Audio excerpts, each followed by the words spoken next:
दूसरा, आपने एक आर्गुमेंट दिया कि 10 बिलियन में हमने नहीं लिया, बेसिकली ये 55 बिलियन बन जाएगा, क्योंकि जो 25% बचा है, अगर अब नए रेशो में जो शेयर प्राइस तय हो गई है उसके मुताबिक वो 45 अरब का है।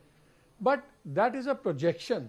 अगर वो नहीं लेते तो फिर तो आपका 10 बिलियन ही हुआ ना। नहीं, 10 बिलियन नहीं हुआ।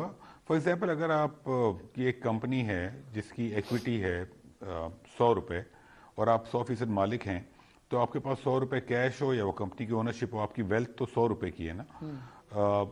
गवर्नमेंट के पास दो चॉइसेस थी।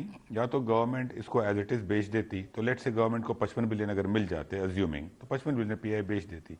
लेकिन उसमें फिर गारंटी कैसे करती गवर्नमेंट कि इसके अंदर कोई इन्वेस्ट करे। ये भी बड़ा लोग क्रिटिसिज्म कर रहे हैं कि जी गवर्नमेंट कैसे गारंटी करेगी। लोग कह रहे हैं जी 5 साल में इन्वेस्टमेंट। ये 5 साल में नहीं होगी, ये 1 साल में होगी।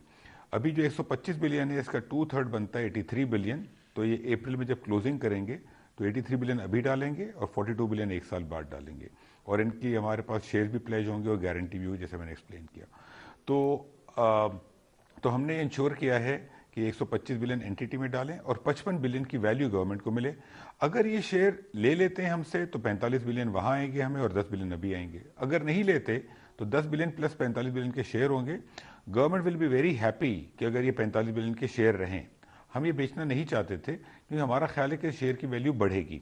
लेकिन आरिफ हबीब साहब का कंसोर्टियम और एयर ब्लू, इनकी ये कंडीशन थी कि वो 100% लेंगे, वो गवर्नमेंट की इन्वॉल्वमेंट नहीं चाह रहे थे डिसीजन मेकिंग में।